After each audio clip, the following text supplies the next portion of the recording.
Hello, welcome, नमस्कार, जय हिंद, जय भारत, वंदे मातरम। Welcome all of you, welcome to the शानदार सिलेक्शन बैच सीरीज। और अगर आप भी तैयारी कर रहे हैं इनमें से किसी भी एग्ज़ाम की, तो यस, ये क्लास होने वाली है आप सभी के लिए बेहद खास। Hello everyone, this is Abhishek sir in front of you and आप सभी का स्वागत है सरकारी नौकरी अपडेट के इस यूट्यूब चैनल पर। और हम लेकर आ गए हैं हमारे सिलेक्शन बैच की एक और ज़बरदस्त शानदार क्लास नंबर 30, जिसमें आज से हम लोग शुरू कर रहे हैं रेशो एंड प्रपोर्शन, जो कि आपके इन सभी एग्ज़ाम्स के लिए सबसे ज़्यादा बेनिफिशियल, सबसे ज़्यादा इम्पॉर्टेंट टॉपिक होता है। परसेंटेज और रेशियो, ये दोनों ही चैप्टर आपके हर एक कॉम्पिटिटिव एग्ज़ाम में आने वाले सबसे ज़्यादा वेटेज रखने वाले टॉपिक्स में से एक है। अगर आप इनमें से किसी भी एग्ज़ाम की प्रिपरेशन कर रहे हैं तो इस वीडियो को शुरू से लेकर अंत तक ज़रूर देखिएगा। इस कड़ी में हमारी 29 क्लासेस हो चुकी हैं। अगर आपने नहीं देखी हैं तो जाकर ज़रूर देखिए। बेसिकली ये classes CRPF, BSF, ITBP, CISF, SSB, Assam rifle, railway exam, state government exam, police constable exam और एसएससी की ऑल सेगमेंट्स के लिए ये क्लास आपके लिए लाई जाती है रिकॉर्डेड फॉर्म में, जो सुबह 8 बजे आपको सैटरडे को और मंडे को देखने को मिल जाती है। बाकी हमारी क्लासेस का टाइमिंग आप एक बार देख सकते हैं। आपको नोट्स नहीं बनाने हैं क्योंकि हर एक क्लास के नोट्स आपको क्लास के बाद इस नोट्स बैच में मिल जाते हैं। यहीं पर हमारी टेस्ट सीरीज़ भी चल रही है, यहीं पर आपको मेगा टेस्ट सीरीज़ भी दी जाती है। जैसे जैसे एग्ज़ाम्स आपके नज़दीक आते हैं, इन सभी एग्ज़ाम्स के आपको लगभग 4200 क्वेश्चंस का कलेक्शन हम सिलेबस के एंड तक आपको देने वाले हैं। आज जो मैं टॉपिक लाया हूँ वो रेशियो एंड प्रपोर्शन है। तो चलिए इस टॉपिक के ऊपर थोड़ी सी चर्चा कर लेते हैं। वेटेज की बात करें तो मिनिमम 2 क्वेश्चन और मैक्सिमम 3 क्वेश्चन आपको यहाँ से देखने को मिल जाते हैं। वैसे देखा जाए तो रेशियो एंड प्रपोर्शन के अंतर्गत एजेस, मिक्सचर एलिगेशन, एवरेज और पार्टनरशिप, ये टॉपिक्स आपको देखने को मिलते हैं। अगर पूरी रेशियो फैमिली के वेटेज की बात करें तो लगभग 7 से 8 क्वेश्चन आपको केवल इस पूरी फैमिली से देखने को मिल जाते हैं। चाहे आप एसएससी का कोई भी एग्ज़ाम तैयार कर रहे हो, चाहे आप रेलवे का कोई भी एग्ज़ाम प्रिपेयर कर रहे हो।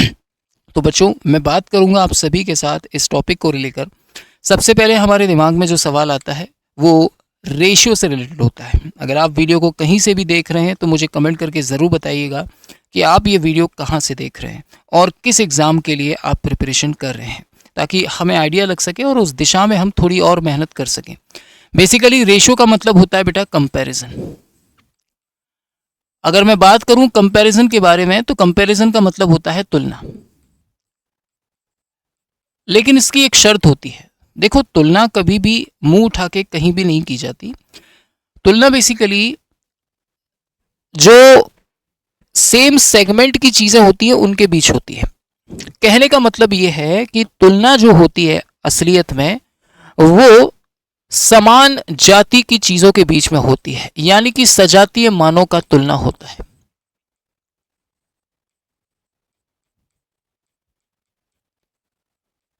अब आप कहेंगे सर इसका क्या मतलब है, तो मैं इसका मतलब आपको बताना चाहूंगा। जैसे मैंने कहा कि मेरे पास 3 हॉर्सेस हैं और 5 काऊ हैं। तो अगर मैं आपसे पूछूं रेशो क्या होगा, तो कुछ बच्चे इसमें से आंसर देंगे कि सर 3:5 होगा। मैं कहूंगा नहीं, रेशो पॉसिबल नहीं है, क्योंकि आप घोड़े की तुलना गाय से नहीं कर सकते। लेकिन यहीं पर अगर मैं बोल देता कि मेरे पास 3 वाइट हॉर्सेस हैं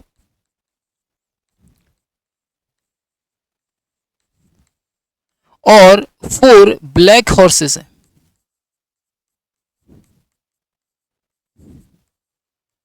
तो इस केस में आप बोल सकते हैं कि रेशो जो होगा वो 3:4 हो जाएगा।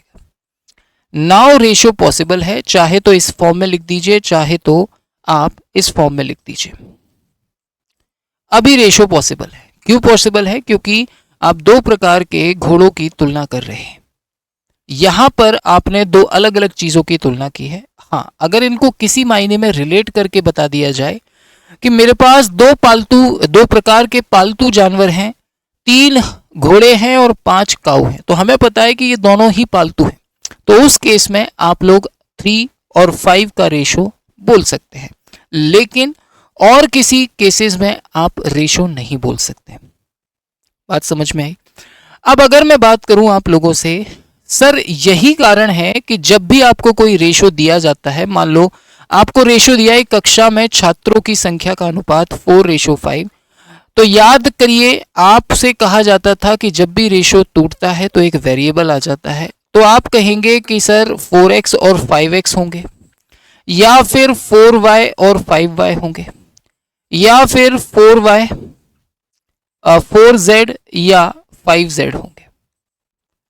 यानी जब भी अनुपात को राशि में तोड़ा जाता है तो एक समान वेरिएबल आता है, कभी भी अलग अलग नहीं आता। उसका कारण यही है कि तुलना जो होती है वो सजातीय मानों के बीच में होती है। इसी कारण जब भी रेशो को आप तोड़ते हैं तो एक समान वेरिएबल आ जाता है, या तो 4x 5x, या तो 4y 5y, या तो 4z 5z। ए से लेके z तक आप कुछ भी वेरिएबल ले सकते हैं, लेकिन लेना समान है। आई होप इतनी सी बात आपको समझ में आ गई हो, और इसीलिए रेशो को एक प्रकार की तुलना कही जाती है सजातीय मानों के बीच। सजातीय मानों का मतलब है समान जात की चीजों के बीच जो तुलना होती है वही रेशो होता है। इतनी सी बात आप लोग समझ गए। अब ध्यान से सुनना, ये जो डेफिनेशन है इसकी वो मैं आपके सामने लिख रहा हूं। तो बेसिकली रेशो जो है वो एक कंपैरिजन है।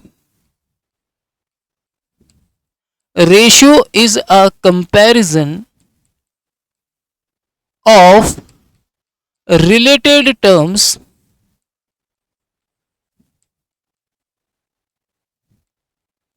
in its simplest form।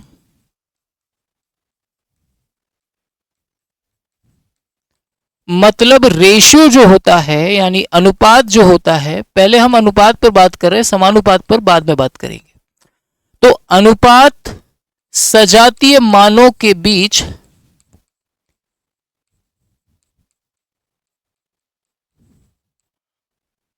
उनके सरलतम रूप में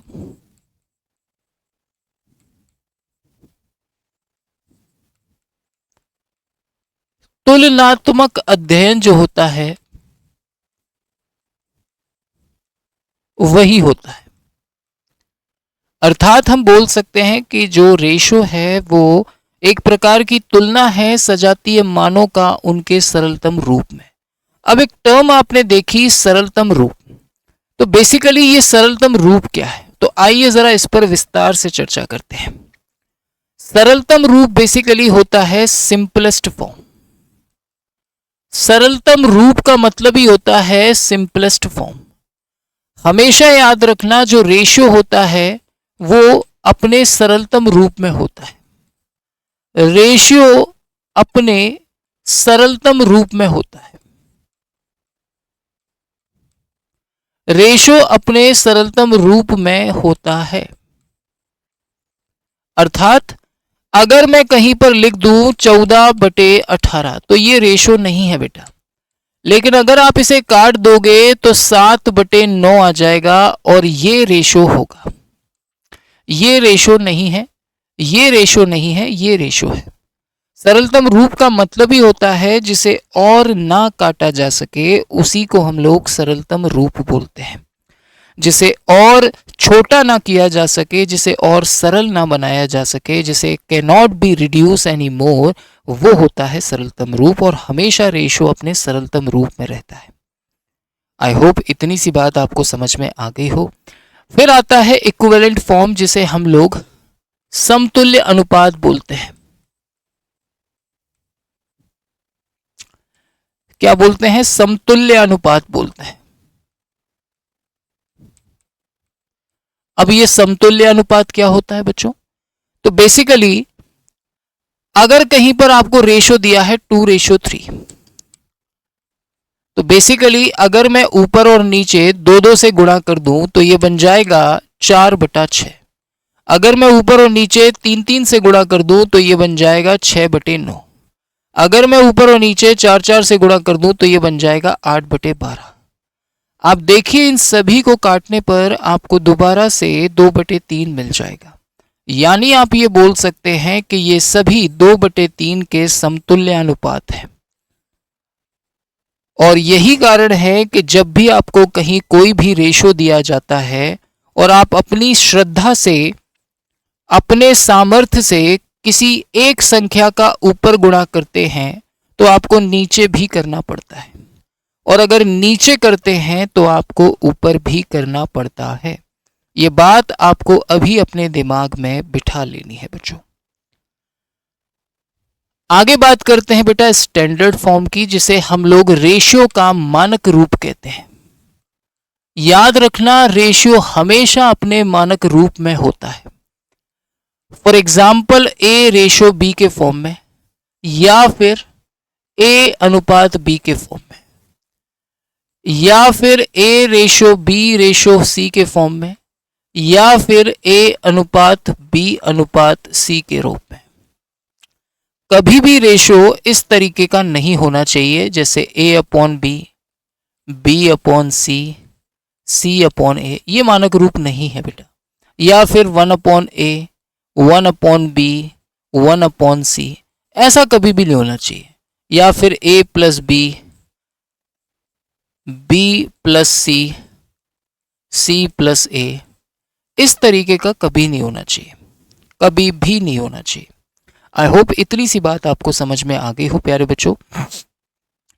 नाउ मैं बात करता हूं, अच्छा इस फॉर्म में जब आएगा तो उस केस में आप उसे कन्वर्ट करके इस फॉर्म में कन्वर्ट करेंगे, तब आप आगे सवाल को हल करेंगे। अभी हम रेशो से रिलेटेड सारी की सारी टर्मिनोलॉजी डिस्कस कर रहे हैं। अगर बातें आपको समझ में आ रही हैं, फायदेमंद लग रही हैं, कुछ नया आप सीख रहे हैं, तो मैं चाहूँगा इस चैनल को और इस वीडियो को आप अपना ढेर सारा सपोर्ट दें।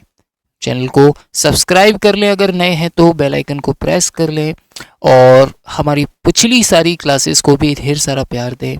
इस क्लास को लाइक कर दें और एक प्यारा सा कमेंट करके मुझे ज़रूर बताएं कि आपको ये चीज़ें पसंद आ रही हैं या नहीं। ओके बॉयज़, नाउ बात करते हैं बेटा कंबाइंड फॉर्म की। कंबाइंड फॉर्म का मतलब होता है संयुक्त अनुपात।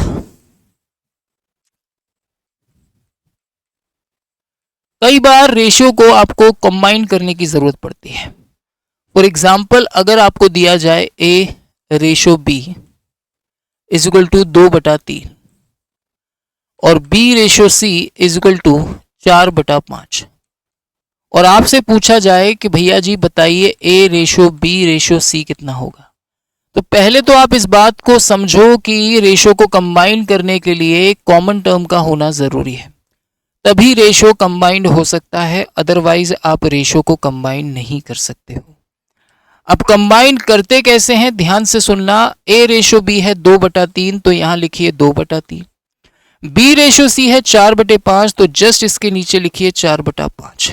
उसके बाद सीधे सीधे कंबाइन करना है, तो 2 का गुणा 4 से करेंगे 8 आ जाएगा, 3 का गुणा 4 से करेंगे 12 आ जाएगा, 3 का गुणा 5 से करेंगे 15 आ जाएगा, और यही सवाल का आंसर है।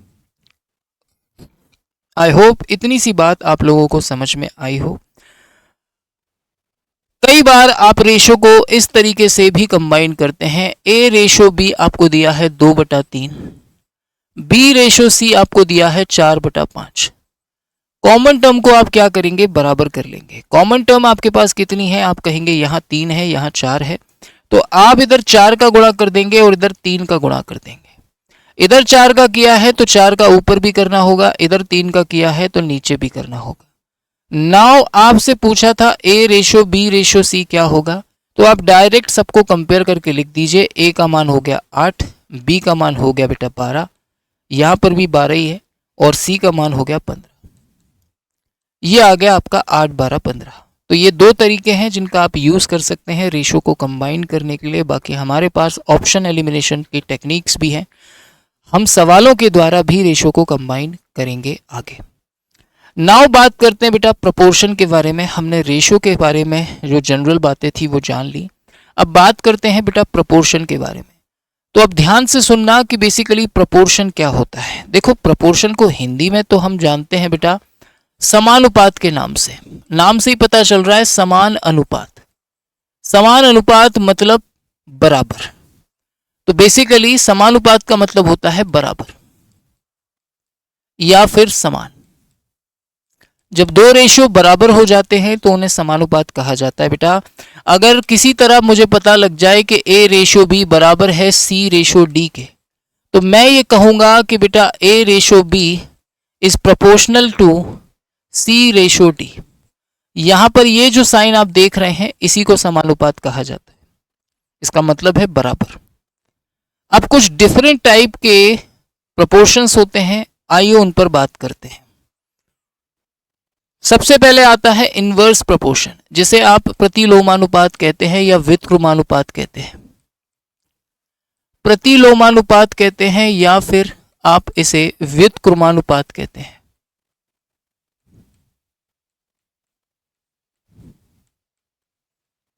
ध्यान से देखना बच्चों, अगर बात समझ में आ रही हो तो सेशन को बराबर से अपना प्यार देते रहना। ये क्या होता है सर? तो ये होता है रेशो का उल्टा। अगर कहीं पर दिया है ए रेशो बी तो इसका प्रतिलोमानुपात क्या होगा? 1/a 1/b। अगर कहीं पर दिया है ए रेशो बी रेशो सी तो इसका क्या होगा? तो इसका होगा सर 1/a 1/b 1/c। फिर आगे से फर्दर आप सिंप्लीफाई कर लेंगे, एलसीएम लेकर इनटू कर देंगे ऊपर, आपको मानक रूप में आंसर मिल जाएगा। तो अल्टीमेटली जब भी आपको प्रतिलोमानुपात निकालना है तो सिर्फ आपको रेशो को उल्टा करना चाहिए। फिर आता है बेटा मीन प्रोपोर्शन, जिसे आप मध्यानुपात कहते हैं। ये क्या होता है बच्चों? तो ध्यान से सुनना, अगर आपसे कहा जाए ए रेशो बी बराबर है 3/4 और आप इसका मध्यानुपाती बताइए, तो आपको करना कुछ नहीं है, अंडर रूट के अंदर ए बी कर दीजिए, अर्थात अंडर रूट के अंदर आप 3 × 4 कर दीजिए, आंसर आ जाएगा अंडर रूट के अंदर 12। और यही है मध्यानुपात अर्थात मीन प्रोपोर्शन। तो ज्यादा दिमाग नहीं लगाना, बहुत आसान सी बात है। फिर आता है थर्ड प्रोपोर्शन, जिसे हम बोलते हैं बेटा तृतीयानुपात। तृतीयानुपात क्या होता है मेरे बच्चे? तो तृतीयानुपात होता है तीसरा अनुपात। अगर आपको कहीं पर दिया है ए रेशो बी तो आपको इसका तृतीयानुपात निकालने के लिए कुछ नहीं करना, दूसरे वाले का वर्ग करके पहले वाले से भाग कर देना। मान लो अगर ये आपको दिया होता 3/4 तो आप कहते सर 4 का स्क्वायर करके 3 से भाग कर दो, यानी 16/3 आपका आंसर आ जाएगा। कितना आ जाएगा बच्चों? 16/3 आपका आंसर आ जाएगा। सिमिलरली अगर मैं आपसे बोलूं फोर्थ प्रोपोर्शन क्या होगा, तो इसे बोलते हैं हम लोग चतुर्थानुपात। अब चतुर्थानुपात क्या चीज होती है बच्चों? ध्यान से सुनना, ये चौथा अनुपात होता है। अगर आपको कहीं पर दिया है ए रेशो बी रेशो सी और कह रहे हैं कि इसका चतुर्थानुपात बताओ, तो आपको इन दोनों का गुणा करना है और पहले वाले से भाग करना है। जैसे मान लेते हैं कुछ देर के लिए आपको दिया है 2:3:4, तो आपको अगर इसका चतुर्थानुपात निकालना है तो 3 × 4 करके 2 से भाग कर देना, आंसर आ जाएगा 6। इस तरह से आप फोर्थ प्रोपोर्शन निकाल सकते हैं बच्चों, कोई भी परेशानी वाली बात यहां पर नहीं होगी। फिर आता है मेरे बच्चे मिक्स प्रोपोर्शन, जिसे हम लोग मिश्रानुपात कहते हैं। ये 3 या 2 रेशियो का मिश्र अनुपात होता है, उनको मिक्स करके बताया जाता है। फॉर एग्जाम्पल अगर मैं आपसे कहूं A ratio B C ratio D और ई रेशो एफ का मुझे मिश्रानुपात बताइए, तो आपको करना कुछ नहीं है, आप ऊपर के नंबरों का गुणा कर दीजिए, A into C into F, sorry A into C into E upon में B into D into F, और यही होगा आपका मिश्रानुपात। आई होप इतनी सी बात भी आपको समझ में आ गई हो प्यारे बच्चों। वेट,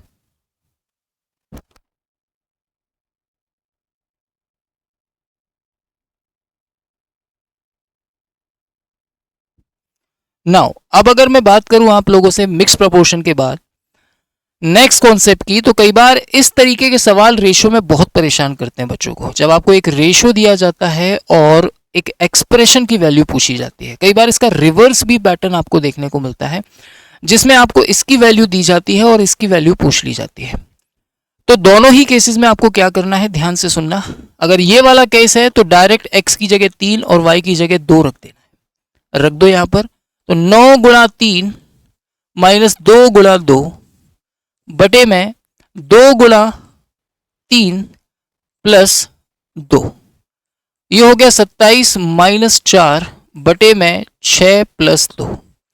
27 माइनस 4 हो गया 23 बटे में 6 और 2 8, आंसर आ जाएगा 23/8। अब अगर इसका उल्टा पैटर्न दे रखा है, मतलब इसकी वैल्यू अगर मान लो आपको दे रखी है 23/8, तो उस केस में आप क्या करेंगे, क्रॉस मल्टीप्लाई करेंगे और एक्स एक्स और वाई वाई की टर्म्स को एक तरफ रखेंगे एंड देन एक्स और वाई का रेशियो आप निकाल लेंगे। ठीक है जी, आगे सवाल आएंगे अभी, वहां पर मैं डिस्कस करूंगा। ठीक है, और आपको बताऊंगा कि इस पैटर्न पर एसएससी में, रेलवे में, कहाँ कहाँ एग्जाम में क्वेश्चंस बने हैं। मैं सारे प्रीवियस ईयर क्वेश्चंस लाया हूँ, अभी हम सिर्फ कॉन्सेप्ट पढ़ रहे हैं। ओके, आगे बात करते हैं बेटा। ये चीज आपको तब तक करनी है जब तक आपका एक्सप्रेशन अंश बटे हर के रूप में है, न्यूमरेटर बटे डिनोमिनेटर के फॉर्म में, तब तक ही आप x की जगह 3 और y की जगह 2 रख सकते हैं। अगर सिर्फ यहां अंश अंश दिया जाए या केवल हर हर दिया जाए तो आप ऐसा नहीं कर सकते, तो आप बिल्कुल भी ऐसा नहीं कर सकते, ये बात याद रखिएगा। आगे मैं इसका रीजन भी बताऊंगा आपको कि कब नहीं कर सकते और क्यों नहीं कर सकते। डिस्ट्रीब्यूशन की बात कर लेते हैं, बंटवारे की बात कर लेते हैं। कई बार रेशो में आपको बंटवारा करने की जरूरत पड़ जाती है। जैसे आपसे कहते हैं एक आदमी के पास 500 रुपए हैं और इस 500 रुपए को वो अपने 2 बेटों में बांटना चाहता है। एक बेटा है ए और एक बेटा है बी, और इन दोनों में वो 2:3 में ये पैसा बांटना चाहता है। बताओ दोनों बेटों को कितना कितना रुपया मिलेगा। अब यहां पर बच्चे वही ओल्ड ट्रेडिशनल मेथड्स का यूज करते हैं। मैं सलाह देता हूं कि कभी भी ऐसा पाप नहीं करते। फिर सर क्या करेंगे, तो अब ध्यान से सुनना कि बच्चों करना क्या है। बड़ा सीधा सा लॉजिक है, आपको इन दोनों को जोड़ना है। कितना हो गया 5, और इस 5 को बराबर करना है जितना पैसा बांट रहे हैं। कितना बांट रहे हैं 500, तो जोड़कर जितना भी पैसा बांटना है उसके बराबर कर दो। देखो कितने गुना है, आप कहेंगे 100 गुना है सर, तो बेटा ये भी 100 गुना होगा और ये भी 100 गुना होगा। यानी कि पहले वाले बेटे को 200 रुपए मिलेंगे 500 में से और दूसरे वाले को 300 मिलेंगे। इस तरीके से बंटवारा आप करेंगे, आपका समय बचेगा और जल्दी आप आंसर दे पाएंगे। जरूरी नहीं कि 2 लोग हों, 3 भी हो सकते हैं, 4 भी हो सकते हैं, 5 भी हो सकते हैं, 10 भी हो सकते हैं। आपको बांटना इसी तरीके से है, पहले जोड़ना है, बराबर कर देना है जितना बांटना है उसके, और उसके बाद जितने गुना है उतने गुना इनको और इनको कर देना है। बंटवारे की कुछ शर्तें हैं, उन पर ध्यान रखिएगा। पहला, रेशो अपने स्टैंडर्ड फॉर्म में होना चाहिए। रेशो स्टैंडर्ड फॉर्म में होना चाहिए, मतलब मानक रूप में होना चाहिए। और दूसरा, कंबाइंड होना चाहिए, तभी आप बंटवारा कर सकते हैं। कंबाइंड मतलब संयुक्त होना चाहिए, अलग अलग नहीं बांट सकते। ठीक है, सवाल आपके सामने है। एसएससी सीएचएसएल में 12 अक्टूबर 2019 की शिफ्ट में ये पूछा जा चुका है। एक बार खुद से कोशिश करेंगे आप लोग वीडियो को पॉज करके एंड देन इसका सॉल्यूशन देखेंगे। मैं तो कराता हूं लाइन से, बस मैं आपको याद दिला रहा हूं कि अगर आप इस तरीके से मेरे साथ पढ़ेंगे तो ज़्यादा अच्छे से सीख पाएंगे और ज़्यादा अच्छे से सवालों को बना पाएंगे। ओके, 6300 रुपीज़ को आपको एक्स वाई जेड में बांटना है और इस तरीके से बांटना है कि एक्स रेशो वाई और वाई रेशो जेड। मैंने क्या कहा था, रेशो को अगर तुम्हें बांटना है तो पहले सबसे बड़ी कंडीशन है क्या, कि आपको अपना कर्तव्य निभाने से पीछे नहीं हटना है। आपको क्या करना है, सबसे पहले आपको रेशो को मानक रूप में कन्वर्ट करना है और कंबाइंड फॉर्म में देखना है। क्या ये मानक रूप में? हाँ सर ये भी है, ये भी है। क्या ये कंबाइंड है? सर कंबाइंड नहीं है, अलग अलग है। तो पहले कंबाइंड करो, राइट। कंबाइंड करेंगे तो x ratio y ratio z लिखेंगे। x रेशो y कितना है? 7/5 है।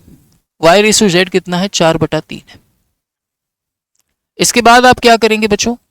कंबाइन करेंगे। कैसे करेंगे? 7 × 4 28, 5 × 4 20, 5 गुणा 3 15। टोटल कितना हो गया तो देखो ध्यान से, 20 और 15 35, 35 और 25 60 और 3 63। सवाल में कितना बांटना है सर? 6300 बांटना। क्या कहा था मैंने? तीनों को जोड़कर बराबर कर दो जितना बांटना है। बांटना कितना है? 6300। तो मैंने बराबर कर दिया 6300 के। पता करो कितने गुना है सर? 100 गुना है। तो पूछा है कि y के हिस्से में कितना पैसा आएगा, तो y का हिस्सा रहा ये वाला, तो इसे भी कर दीजिए आप 100 गुना। बड़े प्यार से आपको पता लग जाएगा कि y के हिस्से में कितने रुपए आएंगे बच्चों? 2000 रुपये आएंगे। और इस तरीके से आप इस क्वेश्चन का आंसर बड़ी आसानी से दे सकते हैं।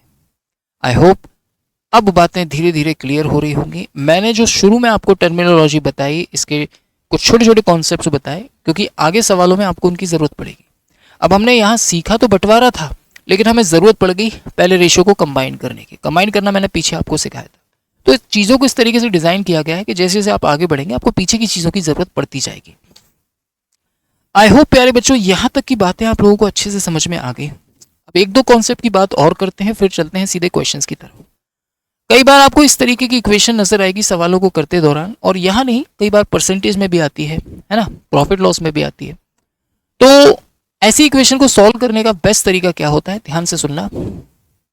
एक तरीका तो है ऑप्शन एलिमिनेशन से, एक तरीका तो है ऑप्शन एलिमिनेशन। वो जब ये आएगी तब मैं आपको ऑप्शन से सॉल्व करके बताऊंगा, है ना। ऑप्शन से भी आप इसे निपटा सकते हो। दूसरा तरीका क्या है? ध्यान से सुनना। दूसरा तरीका है हाइड एंड सीक का, यानी छुपन छुपाई का। क्या है सर? ध्यान से सुनना। अगर आपको ए का मान बताना है, ए को छुपाओ, इन दोनों का गुणा कर दो, कितना आ जाएगा? 12। बी निकालना है, बी को छुपाओ, इन दोनों का गुणा कर दो, 2 चौक हो जाएगा 8। सी निकालना है, सी को छुपाओ, इन दोनों का गुणा करो, 2 तिया हो जाएगा 6। कट रहा है तो काट कर जरूर लिखना, भूलना मत। 2 6 12, 2 चौक 8, 2 तिया 6, क्योंकि रेशो हमेशा अपने सरलतम रूप में होता है, यानी ऐसा होता है जिसे और ना काटा जा सके। कह दीजिए अगर इतनी सी बात समझ में आई है अपने मन में। नाउ बात करते हैं बेटा एक और कॉन्सेप्ट की, जो आपको नजर आता है इस तरीके से। इस तरीके की इक्वेशन अगर आपके सामने आती है और फिर आपसे पूछता है कि बताइए ये रेशो क्या होगा, तो मैं देखता हूं बच्चे पहले एलसीएम लेते हैं, फिर गुणा करते हैं, फिर बराबर करते हैं और फिर निकालते हैं। इतनी मेहनत नहीं करनी। जो यहां नीचे लिखा हुआ है ना, वास्तव में रेशो यही है। तो इसका जो आंसर होगा वो क्या होगा? वो होगा 5 6 15। खत्म, कुछ करने की जरूरत नहीं है, जो लिखा है वही आपका आंसर होगा। कई बार आपको दो अलग अलग रेशो देकर पहले और आखिरी के बीच का रेशो पूछता है। आप देखिए यहां पर मुझे पहले और आखिरी के बीच का रेशो निकालना है। मुझे पहले दो का और अंतिम दो का अनुपात दिया है, मुझे पहले और आखिरी के बीच का अनुपात बताना है। तो इसके लिए आपको क्या करना है? ध्यान से सुनना और बात को समझने की कोशिश करना मेरे बच्चों। आपको ए रेशो सी निकालना है, तो आपको करना क्या है? आपको ए रेशो बी निकाल कर उसमें गुणा कर देना है B ratio C, so that B से बी कट जाए और ए रेशो सी आपको मिल जाए। तो क्या करेंगे? ए रेशो बी निकालेंगे। ए रेशो बी कितना आएगा? 3/2। और बी रेशो सी कितना आएगा? तो बी रेशो सी आएगा 6/6, यानी 1/1। तो आंसर आएगा आपका कितना? 3/2। और यही सवाल का बेटा आंसर हो जाएगा। तो इस तरीके से आप फर्स्ट और लास्ट के बीच का रेशो बड़े आसानी से निकाल सकते हैं। यहां पर आकर हमारे कॉन्सेप्ट्स तो होते हैं सारे के सारे फिनिश। अब जो आपके सामने कॉन्सेप्ट आएंगे वो इनका डिटेल वर्जन होगा। जो भी मैंने छोटी छोटी बातें आपको बताई वो हर टाइप में यूज होंगी, हर टाइप में वो काम आएंगी, और उसके अलावा हर एक टाइप का एक पैटर्न होगा जिससे आप पीछे वाले कॉन्सेप्ट्स को उनमें अप्लाई कर पाएंगे। जैसे हमने प्रपोर्शन का पढ़ा था, अभी तो मैंने आपको पढ़ाया था। अब प्रपोर्शन का जो टाइप मिलेगा उस पर कितने प्रकार के सवाल बन सकते हैं, वो सारे के सारे आपको एक टाइप में मिलेंगे, है ना। रेशो के बारे में मैंने आपको जो चीजें बताई उनके ऊपर कैसे सवाल बनते हैं वो आपको फर्स्ट टाइप में मिलेंगे। नंबर पर बेस सवाल कैसे बनते हैं रेशो में वो आपको नजर आएगा अगले टाइप में। इनकम पर बेस सवाल बनते हैं, कॉइन्स पर बेस सवाल बनते हैं, है ना, मिक्सचर पर बेस्ड सवाल बनते हैं, है ना, इसी में एग्जामिनेशन पर बेस्ड सवाल बनते हैं। तो वो हर एक टाइप में आपको नजर आएंगे। और आपको बता दें, हर एक टाइप में बंटवारे का एक पूरा का पूरा टाइप है। अभी जो मैंने आपको बंटवारा सिखाया, उस बंटवारे का एक पूरा टाइप है जिसमें बंटवारे के ऊपर जो सवाल अच्छे अच्छे बनते हैं वो सारे के सारे आपको अब टाइप में नजर आएंगे। पर उनके लिए आपको इतना ज्ञान होना जरूरी था, तभी आप इन टाइप्स को हैंडल कर पाओगे। ठीक है बच्चों, चलिए चलते हैं। पहले कॉन्सेप्ट में आपको वो सवाल मिलेंगे जो रेशियो पर बेस्ड बहुत आसान, सिंपल और नाजुक सवाल होते हैं, राइट। जैसे कि सीआरपीएफ में 2023 में आया हुआ ये सवाल है। रेशियो पर डायरेक्ट बेस्ड सवाल, बिना लैंग्वेज के जनरल सवाल जो बनते हैं, जिसमें कोई भी कॉन्सेप्ट नहीं लगता, सिंपल से लॉजिक होते हैं रेशियो के, वो काम आते हैं पहले वाले टाइप में। जैसे कि आपको सरलतम रूप में व्यक्त करना है। अभी कोई कॉन्सेप्ट थोड़ी ना है, ये तो मैं पहले ही बता चुका आपको। सरलतम रूप का मतलब होता है जिसे और ना काटा जा सके। तो 2 चौक 8 और 1 हो गया 9, ये हो गया 9/2। अगला है 4 दूनी 8 और 1 9/4, राइट। 9 से 9 को काट दो, 4 का गुणा इधर करो, या फिर 2 से 2 दूनी 4 कर दो। अब 2 का गुणा इधर कर दो, 1 का गुणा इधर कर दो, तो आंसर आ जाएगा 2/1, यानी कि सी आंसर आ जाएगा, राइट बच्चों। एक और लेते हैं। सीजीएल 8 दिसंबर 2022 का सवाल है बेटा। देखते चलिए, सारे के सारे पीवाईक्यूज हैं और आपको समझ में आएंगे कि किस तरीके के सवाल बेटा एग्जाम में बनते हैं। अभी सारे के सारे पहले टाइप में बेसिक ही सवाल लूंगा मैं, जो आपको सारी चीजें मैंने पीछे बताई, उन्हीं बातों से आप इन सवालों को आसानी से बना पाओगे। अभी मैंने बताया था आपको फर्स्ट और लास्ट के बीच का रेशियो अगर आपको निकालना है तो क्या करना पड़ेगा, तो वही चीज आपको यहाँ पर यूज करनी है और आसानी से सवाल को डील करना है। जब भी सवाल आपके स्क्रीन पर आए, वीडियो को रोका करो और खुद से पहले उसे किया करो। डायरेक्ट मेरे करवाने का इंतजार मत किया करो। मेरे सॉल्यूशन को कराने और आपके उसे पहले ही सॉल्व करने में फर्क होना चाहिए। जब आपको नहीं आता है, दिमाग में हिट नहीं कर रहा कैसे करेंगे, तब आप देखिए कि कैसे सर ने किया है। मुझे फर्स्ट और लास्ट के बीच का रेशियो निकालना है। मैंने क्या बताया था, दोनों का गुणा कर दो। 4/5 का गुणा कर दीजिए आप 3/10 के साथ। 2 दूनी 4 हो गया, 2 पंजे 10 हो गया, तो ये आ जाएगा 3 दूनी 6/25। और यही सवाल का आंसर होगा बच्चों, D for Delhi. I hope इतनी सी बात आपको समझ में आ गई हो। अभी मैंने बताया था कई बार आपको एक रेशियो दिया जाता है और एक एक्सप्रेशन की वैल्यू आपको निकालनी पड़ती है। ये भी सीजीएल का क्वेश्चन है, 2019 में आया हुआ है। ध्यान से देखिएगा और इस सवाल को बनाने की कोशिश कीजिएगा। अभी आपका एक्सप्रेशन अंश बटे हर के रूप में है, इसलिए डायरेक्ट आप ए की जगह 5 और बी की जगह 3 रख सकते हैं। तो रख दीजिए वहां पर 8 × 5 - 5 × 3 बटे में 8 × 5 + 5 × 3। ऊपर आ जाएगा 8 पंजे 40 - 5 तिया 15। नीचे आ जाएगा 8 पंजे 40 + 5 तिया 15। 40 - 15 हो गया 25, 40 + 15 हो गया 55। अगर काटेंगे 5 से तो 5 पंजे 25 और 5 से 11 पंजे 55, 5/11 आपका आंसर आ जाएगा। मैंने कहा था इसका रिवर्स पैटर्न भी आपको कई बार देखने को मिल जाता है, लाइक दिस। यहां पर इस एक्सप्रेशन की वैल्यू दी है और ए रेशियो भी आपको निकालना है। तो क्या बोला था मैंने, क्रॉस मल्टीप्लाई कर देना, ए की टर्म्स को एक तरफ और बी की टर्म्स को एक तरफ रख देना, आपका काम हो जाएगा बहुत आसानी से। तो कैंची चला देते हैं एक बार। 3 का गुणा करेंगे, 3 पंजे 15 ए हो जाएगा, -3 तिया 9 बी हो जाएगा, बराबर में 2 चौक 8 ए हो जाएगा, -2 दूनी 4 बी हो जाएगा। 15 ए में से 8 ए जाएगा तो बचेगा 7 ए, 9 बी में से 4 बी जाएगा तो बचेगा 5 बी। तो बड़े प्यार से आप a/b यहां से निकाल सकते हैं, 5/7। और मेरे बच्चे यही सवाल का आंसर होने वाला है, D for Delhi. I hope इतनी सी बातें आपको धीरे धीरे करके समझ में आ रही हैं। इसी पैटर्न पर और भी अच्छे अच्छे सवाल बनते हैं, जैसे ये सवाल बना है CHSL 2018 में। कितना खूबसूरत सवाल है। बस इतनी सी बात याद रखो कि अगर आपका एक्सप्रेशन अंश बटे हर के रूप में है तो आप डायरेक्ट ए की जगह 1, बी की जगह 3 और सी की जगह 5 रख सकते हो। जब आप रखेंगे तो आपका आंसर बड़ी आसानी से आ जाएगा। तो मैं रख रहा हूं 4 into 1 minus 3 plus 2 into 5 upon में 3 इंटू 1 प्लस 3 प्लस 5। ऊपर आ जाएगा 4 माइनस 3 प्लस 10, नीचे आ जाएगा 5 और 3 8 और 1 9, 9 तिया 27, 10 और 4 14 में से 3 गए 11, आंसर आ जाएगा 11/27। आंसर हो गया आपका बहुत प्यार से सी। क्लियर? ये भी बताया था आप लोगों को। अभी जो सारी बातें आपको मैंने बताई उन्हीं पर ये पहला टाइप है। बाकी उसमें कुछ कुछ बातें ऐसी थी जिनमें हम डिटेल में पूरा टाइप देखेंगे। जैसे डिस्ट्रीब्यूशन वाला था, उसमें कई टाइप के सवाल बनते हैं, राइट। कॉइन वाला एक टाइप है, उसमें बहुत सारे टाइप बनेंगे। उसमें वैरायटी ऑफ क्वेश्चंस मैं आपको बताऊंगा कैसे कैसे बनेंगे। अभी तो हम बेसिक सी चीज़ें देख रहे हैं। जो रेशो पर मैंने आपको अभी कॉन्सेप्ट बताए, उन पर जो सवाल पूछे जा चुके हैं वो आपके सामने।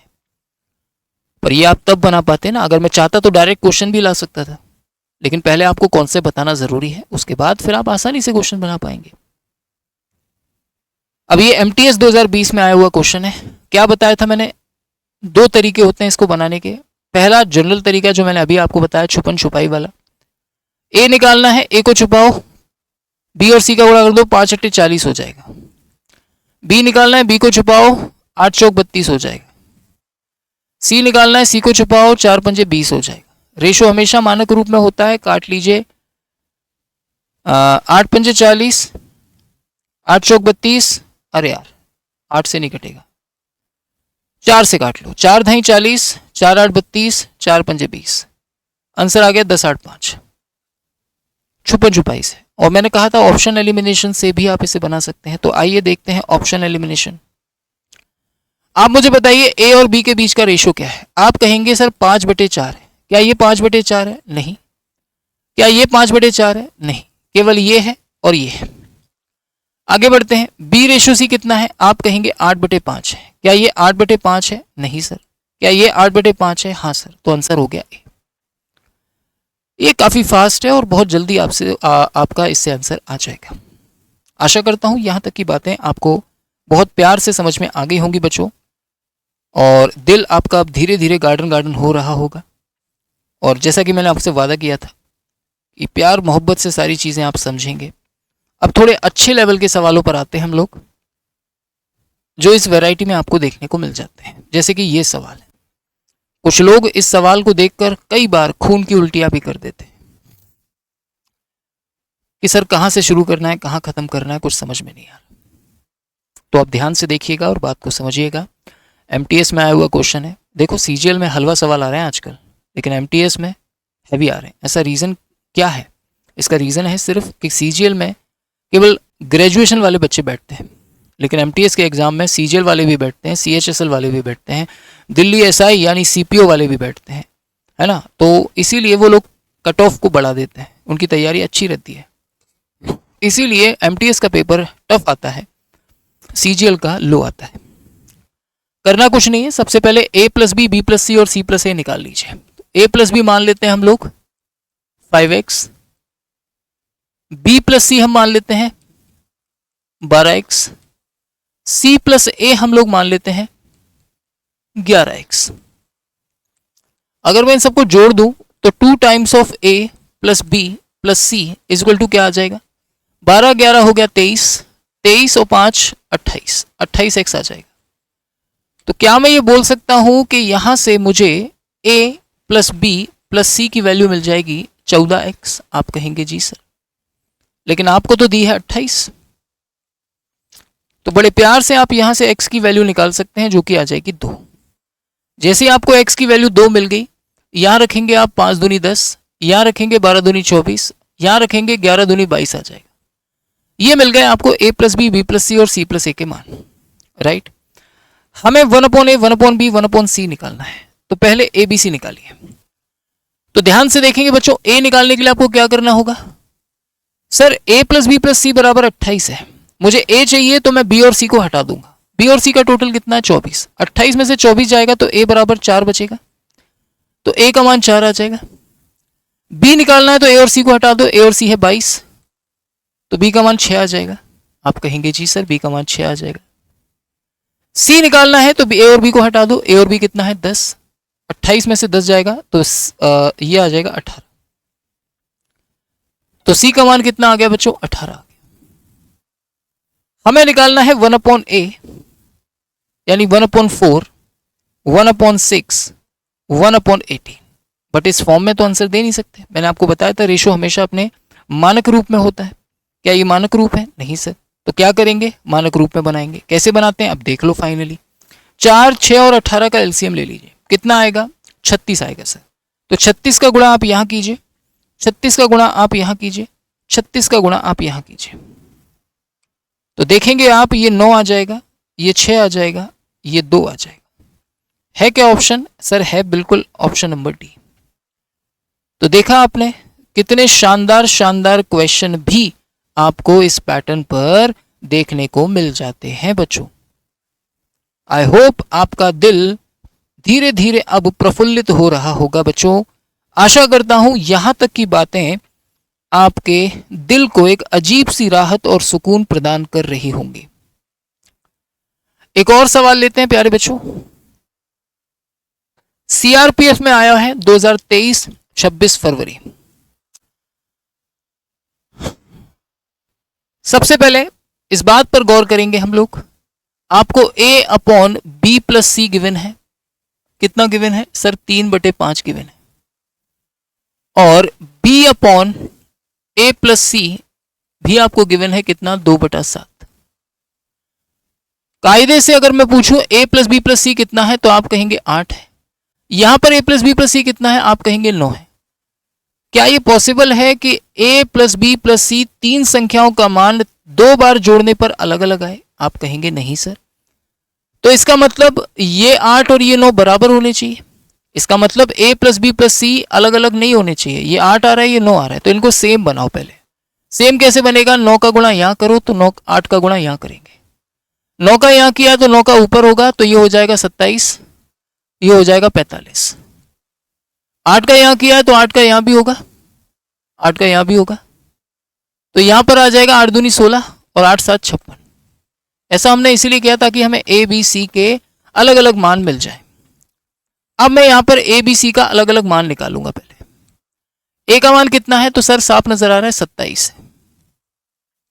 बी का मान कितना होगा तो ध्यान से देखो, बी का मान 8 दूनी 16 आया है।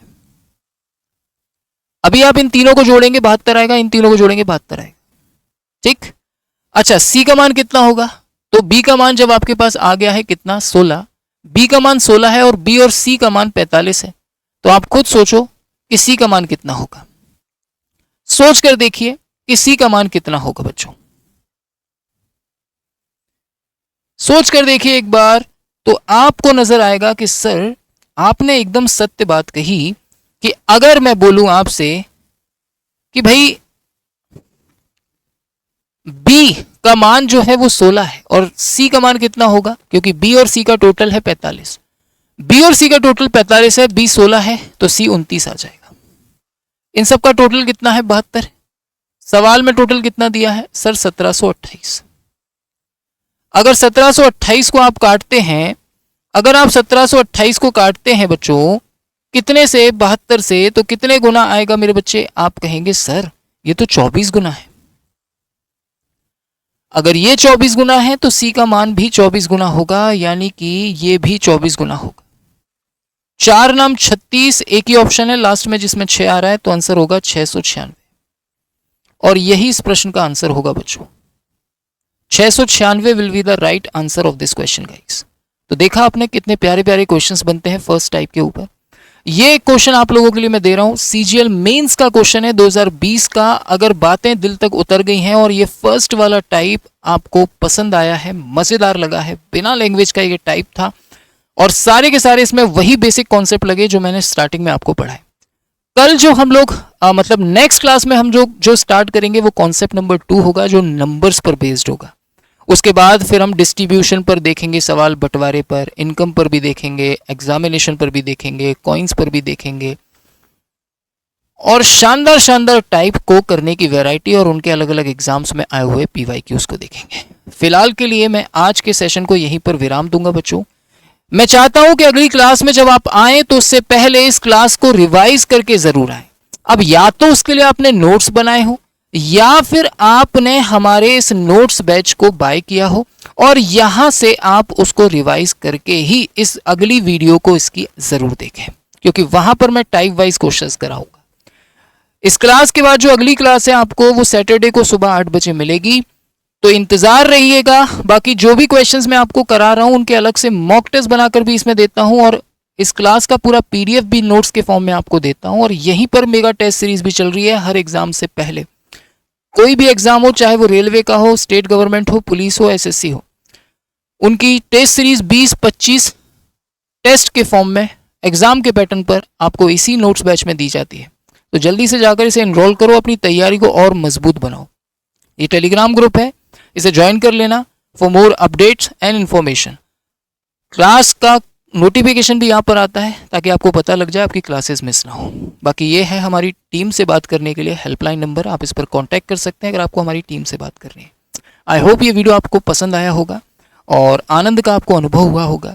ऐसी ही शानदार वीडियो आपकी आगे भी आती रहेंगी। ध्यान से देखिएगा क्योंकि हर एक वीडियो को बनाने में काफ़ी मेहनत लगती है। जो क्वेश्चंस आपके लिए कलेक्ट करके लाए जाते हैं उनमें काफ़ी मेहनत लगती है। मेथड आपको समझाने के तरीके, आपको ये सब कुछ हम लोग बहुत मेहनत करके आपके सामने लाते हैं। तो अपना प्यार देने से पीछे नहीं हटना चाहिए, इतने भी स्वार्थी और इतने भी मतलबी ना होना। ठीक है जी, तो आई होप, चलिए मिलते हैं फिर आपसे नेक्स्ट शानदार वीडियो में। वीडियो पसंद आए तो लाइक कर देना, चैनल को सब्सक्राइब करके बेल आइकन को प्रेस कर देना अगर नए हैं तो, और एक खूबसूरत सा कमेंट करके ज़रूर जाना आप इस वीडियो को कहाँ से देख रहे हैं और किस एग्जाम की आप तैयारी कर रहे हैं। मिलता हूँ फिर मैं आपसे नेक्स्ट सेशन में, तब तक के लिए जय हिंद, जय भारत, वंदे मातरम। Thank you so much guys, take care, bye bye, love you all.